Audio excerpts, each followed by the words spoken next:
ಈ ಬಾರಿಯಾದ್ರೂ ಮತದಾನ ಮಾಡ್ತಾರಾ ನಟಿ ರಮ್ಯಾ ಅನ್ನೋ ಪ್ರಶ್ನೆ ಇಲ್ಲಿ ಎದುರಾಗಿದೆ. ಎಸ್, ಮಂಡ್ಯದ ಮತದಾರರ ಪಟ್ಟಿಯಲ್ಲಿರುವ ರಮ್ಯಾ ಹೆಸರು ಕಳೆದ 2 ಚುನಾವಣೆಯಲ್ಲಿ ಮತದಾನ ಮಾಡದ ರಮ್ಯಾ. ಹೀಗಾಗಿ ಈ ಬಾರಿಯಾದ್ರೂ ತಮ್ಮ ಹಕ್ಕನ್ನ ಚಲಾಯಿಸ್ತಾರಾ ಇಲ್ವಾ ನಟಿ ರಮ್ಯಾ ಅನ್ನೋ ಪ್ರಶ್ನೆ ಇಲ್ಲಿ ಮೂಡಿ ಬರ್ತಾ ಇರುವಂತದ್ದು. 2019ರ ಲೋಕಸಭೆ ಚುನಾವಣೆ ಮತ್ತು 2023ರ ವಿಧಾನಸಭೆ ಚುನಾವಣೆಯಲ್ಲಿ ಮತದಾನವನ್ನ ಮಾಡಲಿಲ್ಲ ನಟಿ ರಮ್ಯಾ. ಕುತೂಹಲ ಮೂಡಿಸಿದೆ ಈಗ ಮಾಜಿ ಸಂಸದೆಯ ನಡೆ ಅಂತಾನೆ ಹೇಳಬಹುದು. ಮಂಡ್ಯದ ವಿದ್ಯಾನಗರ PLD ಬ್ಯಾಂಕ್ ಮತಗಟ್ಟೆಯಲ್ಲಿ ಅವರು ಬಂದು ಇವತ್ತು ಮತದಾನವನ್ನ ಮಾಡಬೇಕು. ಆದ್ರೆ ಬರ್ತಾರಾ ಇಲ್ವಾ ಅನ್ನೋ ಪ್ರಶ್ನೆ ಇಲ್ಲಿ ಎದುರಾಗಿದೆ ಅಂತಾನೆ ಹೇಳಬಹುದು. ಮಂಡ್ಯದ ಮತದಾರರ ಪಟ್ಟಿಯಲ್ಲಿ ನಟಿ ಮಾಜಿ ಸಂಸದೆ ರಮ್ಯಾ ಹೆಸರಿದೆ. ಕಳೆದ ಲೋಕಸಭೆ ಚುನಾವಣೆಯಲ್ಲಿ ಅಂದ್ರೆ 2019ರ ಲೋಕಸಭೆ ಚುನಾವಣೆಯಲ್ಲಿ ಹಾಗೆ 2023ರ ವಿಧಾನಸಭೆ ಚುನಾವಣೆಯಲ್ಲಿ ಅವರು ಮತದಾನವನ್ನ ಮಾಡಲಿಲ್ಲ, ತಮ್ಮ ಹಕ್ಕನ್ನ ಚಲಾಯಿಸಲಿಲ್ಲ. ಸೊ ಹೀಗಾಗಿ ಈ ಬಾರಿ ಆದ್ರೂ ಬಂದು ತಮ್ಮ ಹಕ್ಕನ್ನ ಚಲಾಯಿಸ್ತಾರಾ ಇಲ್ವಾ ಅನ್ನೋದ್ರ ಕುರಿತಾಗಿ ಕಾದು ನೋಡಬೇಕಾಗಿದೆ.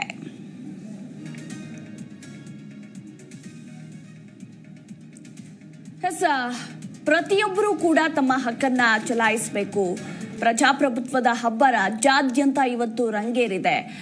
ಬಂದು ಮತವನ್ನ ಚಲಾಯಿಸುವಂತಹ ಪ್ರತಿಯೊಬ್ಬರು ಹೇಳ್ತಾ ಇರೋದು ನಿಮ್ಮ ಹಕ್ಕನ್ನ ಚಲಾಯಿಸಿ, ಒಂದೊಂದು ಮತವೂ ಕೂಡ ಅಮೂಲ್ಯವಾದದ್ದು, ಯಾರು ಕೂಡ ಓಟ್ ಹಾಕದೆ ಇರಬೇಡಿ ಅಂತ ಇಡೀ ರಾಜ್ಯಕ್ಕೆ ಸಂದೇಶವನ್ನ ಸಾರ್ತಾ ಇದ್ದಾರೆ. ಆದ್ರೆ ಇತ್ತ ನಟಿ ರಮ್ಯಾ ಕಳೆದ 2 ಬಾರಿಯೂ ಕೂಡ ತಮ್ಮ ಹಕ್ಕನ್ನ ಚಲಾಯಿಸಲಿಲ್ಲ. ಈ ಬಾರಿ ಆದ್ರೂ ಬಂದು ವೋಟಿಂಗ್ ಅನ್ನ ಮಾಡ್ತಾರಾ ಇಲ್ವಾ ಅನ್ನೋದ್ರ ಕುರಿತಾಗಿ ಕಾದು ನೋಡಬೇಕಾಗಿದೆ. ಎಸ್, ಈ ಕುರಿತಾಗಿ ನಮ್ಮ ಪ್ರತಿನಿಧಿ ರಾಘವೇಂದ್ರ ಹೆಚ್ಚಿನ ಡೀಟೇಲ್ಸ್ ಅನ್ನ ಕೊಡ್ತಾರೆ. ಎಸ್ ರಾಘವೇಂದ್ರ, ಒಂದು ಕಡೆ ಪ್ರಜಾಪ್ರಭುತ್ವದ ಹಬ್ಬ ರಾಜ್ಯಾದ್ಯಂತ ರಂಗೇರಿದೆ, ಹಾಗೆ ಮಂಡ್ಯದಲ್ಲಿ ಯಾವ ರೀತಿ ಇದೆ, ಮತ್ತೊಂದು ಕಡೆ ನಟಿ ರಮ್ಯಾ ಈ ಬಾರಿ ಬಂದು ತಮ್ಮ ಹಕ್ಕನ್ನ ಚಲಾಯಿಸ್ತಾರಾ ಇಲ್ವಾ ಅನ್ನೋ ಪ್ರಶ್ನೆ ಕೂಡ ಎದುರಾಗಿರುವಂತದ್ದು. ಈ ಕುರಿತಾಗಿ ಏನಾದ್ರೂ ಡೀಟೇಲ್ಸ್ ಇದೆಯಾ, ಬರ್ತಾರೆ ಇಲ್ವಾ ಅನ್ನೋದ್ರ ಕುರಿತಾಗಿ ಈ ಬಗ್ಗೆ ಹೆಚ್ಚಿನ ಡೀಟೇಲ್ಸ್?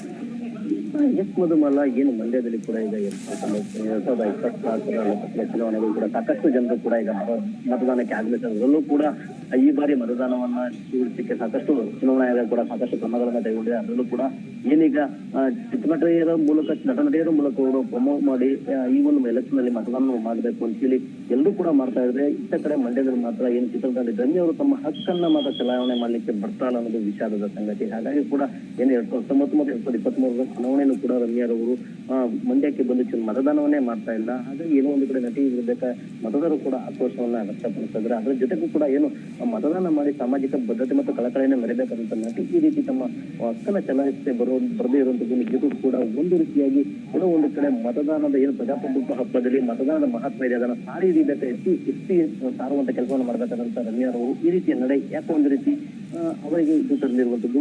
ಏನು ಮಂಡ್ಯದ ವಿದ್ಯಾನಗರದಲ್ಲಿರುವಂತಹ PLD ಬ್ಯಾಂಕ್ ನ ಮತಗಟ್ಟೆಯಲ್ಲಿ ರಮ್ಯಾರವರ ಹೆಸರು ಇದೆ. ಈ ರಮ್ಯಾರವರು ಕೂಡ ಮಂಡ್ಯದ ಮಾಜಿ ಸಂಸದೆ ಆಗಿರುವಂತವರು, ಆದ್ರೂ ಅವರು ಈ ರೀತಿಯಾಗಿ ಮತದಾನವನ್ನ ನಿರ್ಲಕ್ಷ್ಯ ಮಾಡ್ತಿರೋದು ಯಾಕೆ ಅನ್ನೋದು ಕೂಡ ಸಾಕಷ್ಟು ಒಂದು ಪ್ರಶ್ನೆಯನ್ನ ಕಾಡ್ತಿದೆ. ಯಾಕೆಂದ್ರೆ ಕಾಂಗ್ರೆಸ್ನ ಮುಖಂಡಿ ಆಗಿರುವಂತಹ ಏನು ಕಾಂಗ್ರೆಸ್ನ ನಾಯಕಿ ಹಾಗೂ ಮುಖಂಡಿ ಆಗಿರುವಂತಹ ರಮ್ಯಾರವರು ಈ ರೀತಿಯಾಗಿ ಮತದಾನಕ್ಕೆ ನಿರ್ಲಕ್ಷ್ಯ ತೋರ್ತಿರುವಂತದ್ದು ಈಗ ಮತದಾನಕ್ಕೂ ಕೂಡ ಆಕ್ರೋಶಕ್ಕೆ ಕಾರಣ ಆಗಿದೆ. ಮತ್ತೊಂದು ಕಡೆ ಈಗ ಬಿರುಸಿನ ಮತದಾನ ಕೂಡ ಜಿಲ್ಲೆಯಲ್ಲಿ ನಡೆಸಿರುವಂತದ್ದು. ಅದರಲ್ಲೂ ಕೂಡ ಏನು ಈ ಬಾರಿ ಜಿಲ್ಲೆಯಲ್ಲಿ 8 ವಿಧಾನಸಭಾ ಕ್ಷೇತ್ರಗಳಲ್ಲಿ ನಡೆಸಿರುವಂತಹ ಈ ಒಂದು ಮತದಾನಕ್ಕೆ ಸುಮಾರು 17 ಲಕ್ಷಕ್ಕೂ ಹೆಚ್ಚು ಮತದಾರರು ಕೂಡ ಈ ಮತದಾನದಲ್ಲಿ ಪಾಲ್ಗೊಳ್ತಾ ಇದ್ದಾರೆ. ಹೀಗಾಗಿನೇ ಕೂಡ ಈ ಒಂದು ಮತದಾನ ಸಾಕಷ್ಟು ಈಗ ಜಿಲ್ಲೆಯಲ್ಲಿ ಒಂದು ಕುತೂಹಲವನ್ನು ಕೆರಳಿಸುವಂತದ್ದು. ಎಸ್, ಥ್ಯಾಂಕ್ ಯು ರಾಘವೇಂದ್ರ ನಿಮ್ಮೆಲ್ಲ ಮಾಹಿತಿಗಾಗಿ.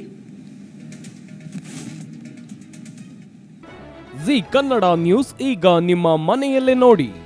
ಎಲ್ಲ ಕೇಬಲ್ಗಳಲ್ಲಿ ಈಗ ಲಭ್ಯ.